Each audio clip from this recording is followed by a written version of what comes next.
ನಮಸ್ಕಾರ ವೀಕ್ಷಕರೇ, ರೇಖಾ ಕನ್ನಡತಿ ಚಾನಲ್ಗೆ ಸ್ವಾಗತ. ಇಂದು ನಾವು ಕಡಲೆ ಸೊಪ್ಪಿನ ಪಲ್ಯ ಮಾಡುವ ವಿಧಾನವನ್ನು ತಿಳಿದುಕೊಳ್ಳೋಣ ಬನ್ನಿ.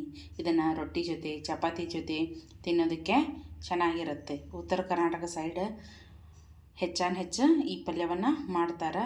ಎಲ್ರಿಗೂ ಗೊತ್ತಾಗಲಿ ಅನ್ನೋದಕ್ಕೋಸ್ಕರ ಈ ಒಂದು ವಿಡಿಯೋನ ನಿಮ್ಮ ಜೊತೆ ಶೇರ್ ಮಾಡ್ಕೊತಿದ್ದೀನಿ.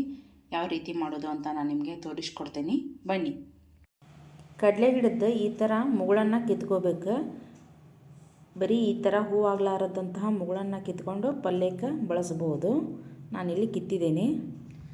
ನಾವಿಲ್ಲಿ ಕಡಲೆ ಪಲ್ಯ ಮಾಡೋದಕ್ಕೆ ಸ್ವಲ್ಪ ಕಡಲೆ ಸೊಪ್ಪನ್ನು ತೊಗೊಂಬಂದಿದ್ದೇವಲ್ಲ, ಅದನ್ನು 2-3 ಸತಿ ವಾಶ್ ಮಾಡಿಕೊಂಡು ತೊಗೊಂಬಂದೀನಿ. ಇವಾಗ ಅದನ್ನು ತೊಳಸೋಣ. ಒಲೆ ಮೇಲೆ ಒಂದು ಪಾತ್ರೆಯನ್ನು ಇಟ್ಕೊಂಡು ಅದಕ್ಕೆ 1-2 ಸ್ಪೂನ್ ಆಗುವಷ್ಟು ಎಣ್ಣೆಯನ್ನು ಸೇರಿಸ್ಕೊಳ್ಳಿ.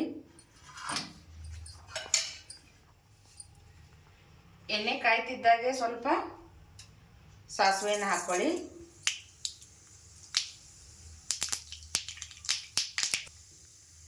ಸ್ವಲ್ಪ ಜೀರಿಗೆಯನ್ನು ಹಾಕ್ಕೊಳ್ಳಿ. 1-2 ಗಡ್ಡೆ ಆಗುವಷ್ಟು ಬೆಳ್ಳುಳ್ಳಿಯನ್ನು ಜಜ್ಜಿಕೊಂಡ್ಬಂದಿದ್ದೀನಿ, ಅದನ್ನು ಸೇರಿಸ್ಕೊಳ್ಳೋಣ.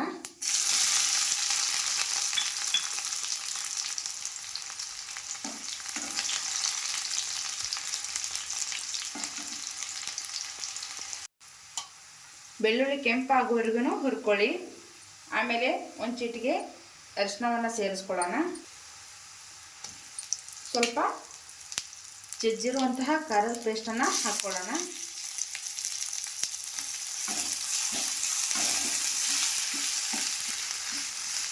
ಇದೆಲ್ಲ ಹಸಿ ವಾಸನೆ ಹೋಗುವವರೆಗೂ ಸ್ವಲ್ಪ ಹೊತ್ತು ಹುರ್ಕೊಂಡಿಂದ ತೊಳೆದಿಟ್ಟಿರುವಂತಹ ಸೊಪ್ಪನ್ನು ಸೇರಿಸ್ಕೊಳ್ಳೋಣ.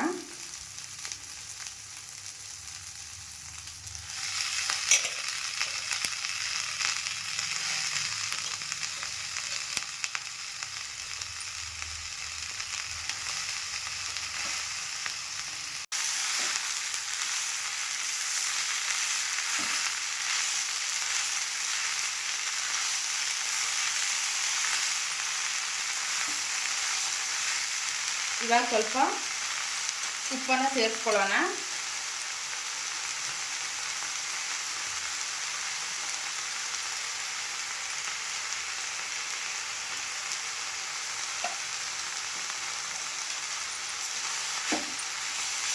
ಇದನ್ನ ರೊಟ್ಟಿಗೆ ಚಪಾತಿ ಜೊತೆ ತಿನ್ನೋದಕ್ಕೆ ತುಂಬ ಚೆನ್ನಾಗಿರುತ್ತೆ.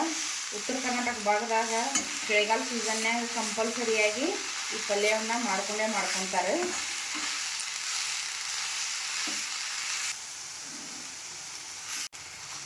ಇವಾಗ 1-2 ನಿಮಿಷ ಬಾಯಿ ಮುಚ್ಚಿಟ್ಟು ಬೇಯಿಸ್ಕೊಳ್ಳೋಣ.